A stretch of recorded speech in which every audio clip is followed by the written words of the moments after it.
Hello students, I am Professor NAVNEET KAUR, Associate Professor in Department of Electronics and Communication, Sagar Institute of Research and Technology, Bhopal. Today I will be taking lecture on subject Digital Communication. The topic of this lecture is Delta Modulation. Delta modulation is an analog to digital conversion technique which is used for transmission of voice information. Delta modulation is the simplest form of differential pulse code modulation, where the difference between successive samples are encoded into n-bit data streams. But in delta modulation, the transmitted data is reduced to 1-bit data stream. Only the change of the information is sent, that is, only increase or decrease of the signal amplitude from the previous sample is sent, whereas no change condition causes the modulated signal to remain at same 0 or 1 state. If the incoming sample is greater than the previous sample approximation, then in that case, bit 1 will be transmitted.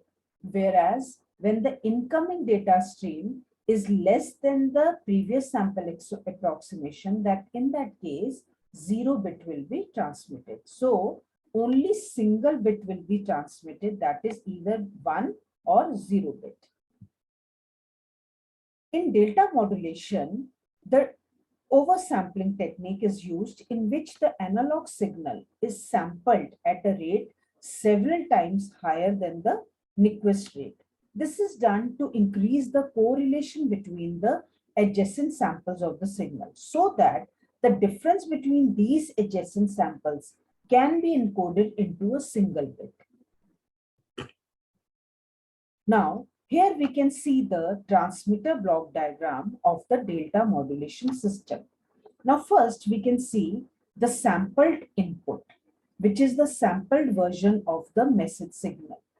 Now, this sampled input is compared with the previous sample approximation. The difference between these two samples is denoted as the error signal EKTS. Now, this error signal is given to the 1-bit quantizer. Now, this 1-bit quantizer will convert this error signal into signal BKTS. When sampled input is greater than the previous sample approximation, that in that case BKTS will be given by plus delta. Whereas when sampled input will be less than the previous sample approximation, so EKTS will be negative in that case. So 1-bit quantizer output will give output as minus delta. In case when plus delta is generated, the output will be encoded as bit 1 and will be transmitted. Whereas when BKTS is minus delta, then output will be encoded as bit 0 and will be transmitted as bit 0.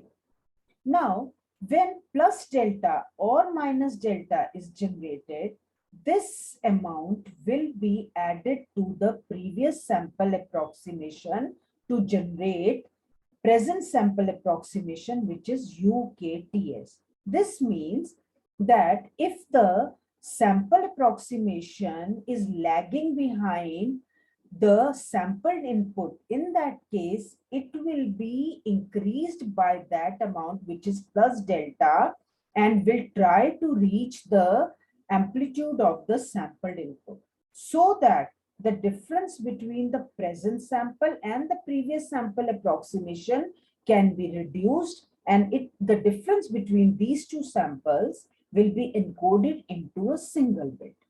Now, when present sample approximation UKTS is generated, which is given by UK minus 1 TS plus minus delta, it will be given to the delay unit.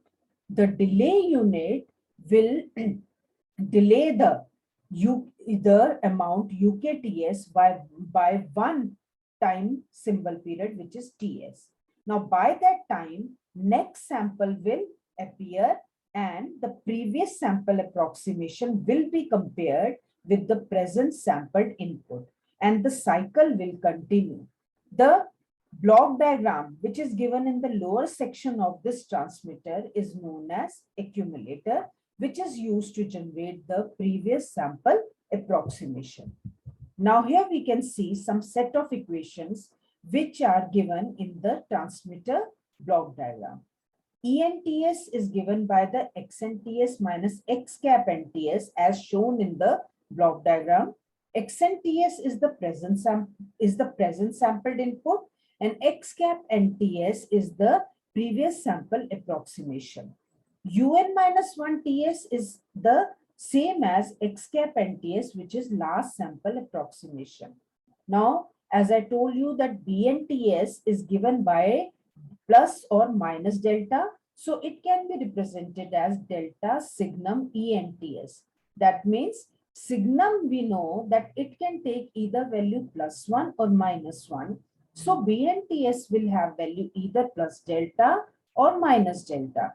Plus delta value will be generated when XNTS is greater than equal to X cap NTS, whereas minus delta value will be generated when XNTS will be less than X cap NTS. So when BNTS is plus delta, binary 1 is transmitted, and when BNTS is minus delta, binary 0 will be transmitted. Now, somewhere in the accumulator will add this quantizer output plus minus delta with the previous sample approximation to generate present sample approximation. So UNTS will be given by UN minus 1 TS plus BNTS. Now, depending on the size of ENTS, 1-bit quantizer produces plus delta or minus delta, and according to that, binary 1 will be transmitted for plus delta and binary 0 will be transmitted for minus delta. Now, here we can see some of the waveforms for delta modulation system. This is the clock signal. The time period of this clock signal is TS, which is sampling interval. Now, this is the message signal, which is being transmitted. And this is the approximation of the staircase waveform. When the staircase waveform is less than the message signal, in that case, the difference will be positive and 1-bit quantizer will produce plus delta. So the previous sample approximation will be added by plus delta and will be increased in amplitude. Now it will be delayed by amount TS. It will maintain this amplitude.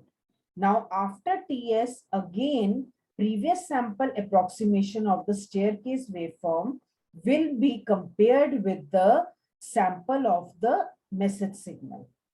Now again we can see that previous sample approximation is less than the message signal. So in that case, the output of 1-bit quantizer will be plus delta, which will be added to the previous sample approximation. So it will again rise in amplitude. Now it will be delayed for 1 period TS. Now again it will be compared with the present sample of the message signal. Now here the previous sample approximation of the staircase waveform is greater than the present sample of the message signal. So the output of the 1-bit quantizer will be minus delta. So this minus delta will be added to the previous sample approximation. So it will show reduction in the amplitude. Now it will be again delayed for 1 TS, and in this way the staircase waveform will be generated. Now this staircase waveform will try to follow this message signal. Now here we can see that whenever the staircase waveform is added by plus delta, in that case bit 1 is transmitted, whereas when the output of 1-bit quantizer is minus delta, in this case, in that case the bit 0 will be transmitted.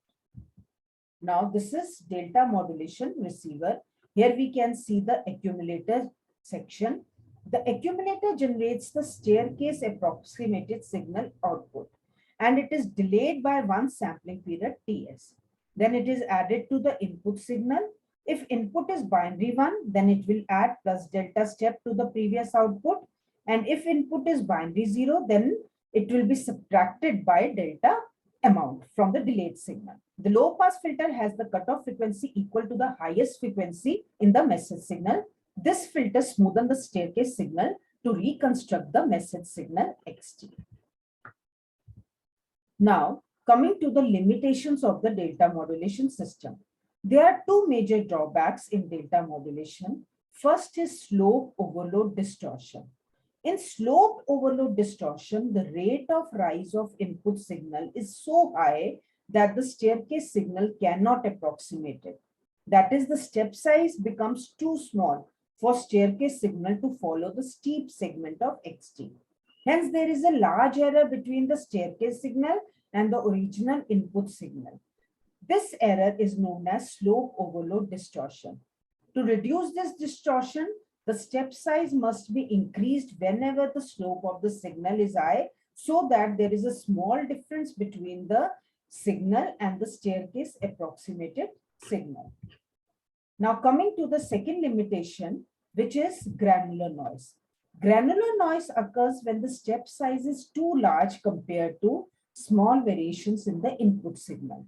This means that for very small variations in the input signal, the staircase signal is changed by a large amount because of the larger step size. When the input signal is almost flat, the staircase signal keeps on adding or subtracting by plus minus delta around the signal. So there will be always difference between the amplitude of the staircase signal and the message signal. This error between the input and approximated signal is called granular noise. To solve this problem, the step size should be made smaller. Now, here we can see in this figure the effect of slope overload distortion and the granular noise. Slope overload distortion occurs in this region when the slope of the message signal is steep. So, the staircase signal, in spite of the fact that it is increasing by amount delta every time, but it is not able to pick up the message signal. This difference is known as slope overload distortion. Now, this effect is granular noise, where the message signal is almost constant. But since the staircase signal is higher than the message signal, it will be reduced by delta. Now, it will be delayed for amount ts. Now, since it is smaller than the message signal, it will be increased by plus delta. So in this case, there will be always a difference between the message signal and the staircase signal, which will give rise to the error known as granular noise. Now, applications of delta modulation system. Voice transmission system such as television, telephone and radio communication highly prefer delta modulation technique. Delta modulation is most useful in systems where timely data delivery at the receiver is important than the data quality. This modulation scheme is applied to ECG waveform for database reduction and real-time signal processing. Data modulation is applied in television systems. For analog to PCM encoding, this data modulation method is the appropriate method. Now, this is all for today's lecture. Thank you.